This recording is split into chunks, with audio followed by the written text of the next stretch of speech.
বাংলাদেশের বিজ্ঞান মনস্করা যখন মঙ্গল শোভাযাত্রায় হুতুম পেঁচার মুখোশ পরে বিজ্ঞানের চর্চা করছে, সেই একই মুহূর্তে আফগানিস্তানের যুবকেরা ড্রোন এবং রাডার তৈরি করে আবারও বিশ্বকে তাক লাগিয়ে দিয়েছে। সম্প্রতি আফগান এক যুবককে চালকবিহীন যুদ্ধবিমান বানিয়ে আকাশে ওড়াতে দেখা গেছে, যা বিশ্বখ্যাত মার্কিন ফাইটার F-22 এর মডেল অনুকরণে বানানো হয়েছে। তবে বাজার থেকে খেলনা ড্রোন কিনে কোনো মতে সেটাকে জোড়াতালি দিয়ে আকাশে ওড়ানো হচ্ছে, বিষয়টি মোটেই এমন নয়। কারণ এটি কোনো ড্রোনই নয়, বরং বিমান অথবা যুদ্ধ বিমান আকাশে উড্ডয়ন, অবতরণ এবং ডানে বামে ঘোরার ক্ষেত্রে ডানার পিছনের অংশকে যেভাবে উঁচু নিচু করা হয়, মেধাবী আফগান যুবক তার এই বিমানেও সেই প্রযুক্তি প্রয়োগ করেছেন। এখানে খুব মুনশিয়ানার সাথে তিনি পাখার পেছনে সূক্ষ্ম গাণিতিক হিসাব প্রয়োগ করে সফলভাবে তার বিমানকে আকাশে উড়াতে এবং নিরাপদে পুনরায় নামিয়ে আনতে সক্ষম হয়েছেন। মোটর এবং পাখা উপযুক্ত জায়গায় তিনি নিজে স্থাপন করেছেন। কাজেই খেলনা ড্রোন কিনে জোড়াতালি দিয়ে ওড়ানো হচ্ছে, এমন অভিযোগ তোলার সুযোগ নেই। আফগানিস্তানের বিজ্ঞান চর্চার আরেকটি নিদর্শন হচ্ছে সম্প্রতি কাবুলের প্রযুক্তি প্রদর্শনীতে এক মেধাবী তরুণ তার নিজের তৈরি এবং সংযোজিত রাডার ও সেন্সর প্রদর্শন করেছেন। এটার সামনে কোনো ধাতব বস্তু, এমনকি মানুষ চলে আসলেও রাডার তাকে শনাক্ত করে নির্ধারিত পদ্ধতিতে সিগন্যাল দিতে পারে। বর্তমানে রাষ্ট্রীয় নিরাপত্তা এবং আকাশ প্রতিরক্ষা ব্যবস্থায় রাডার এবং সেন্সর কতটা গুরুত্বপূর্ণ সেটা বলাই বাহুল্য। এদিকে কাবুলের সাবাওয়ান মোমান্দ নামের এক যুবক ছোট্ট একটি ট্যাঙ্ক তৈরি করেছেন। দূরনিয়ন্ত্রিত রিমোটের মাধ্যমে ছোট্ট এই ট্যাঙ্ক শত্রু এরিয়ার মধ্যে ঢুকে নির্দিষ্ট লক্ষ্যে গোলাবর্ষণ করতে পারে।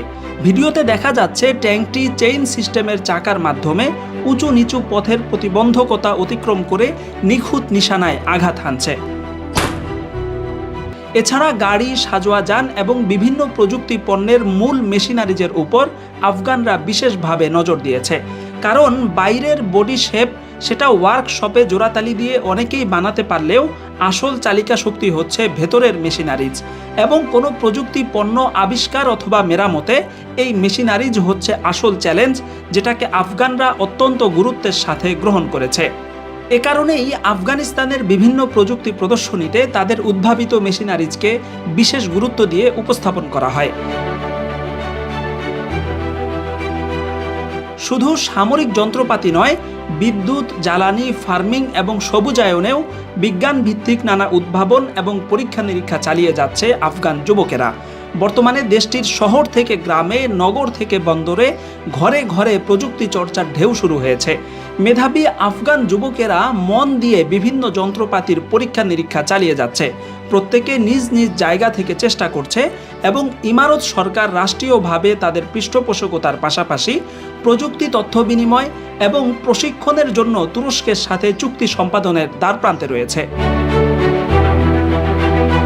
প্রযুক্তি চর্চায় আফগানরা কত ভালোভাবে আত্মনিয়োগ করেছে তার প্রমাণ পাওয়া যায় আমেরিকার ফেলে যাওয়া হেলিকপ্টারগুলো সংস্কারের মধ্য দিয়ে।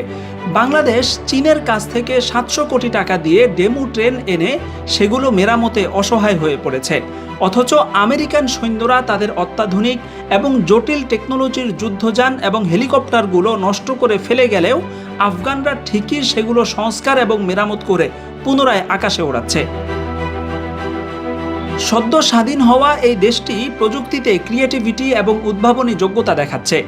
অপরদিকে বাংলাদেশের বিজ্ঞান মনস্করা স্বাধীনতার 50 বছরে এসেও হুতুম পেঁচার মুখোশ দিয়ে মঙ্গল কামনার বিজ্ঞান চর্চা করছে। বিশ্লেষকরা বলছেন, বর্তমানে আফগানিস্তানে প্রযুক্তির চর্চা ও উদ্ভাবনের যে প্রতিযোগিতামূলক পরিবেশ তৈরি হয়েছে, তাতে সেদিন বেশি দূরে নয় যেদিন আফগানিস্তান আধুনিক প্রযুক্তি ও সমরাস্ত্রে বিশ্বকে নেতৃত্ব দিবে।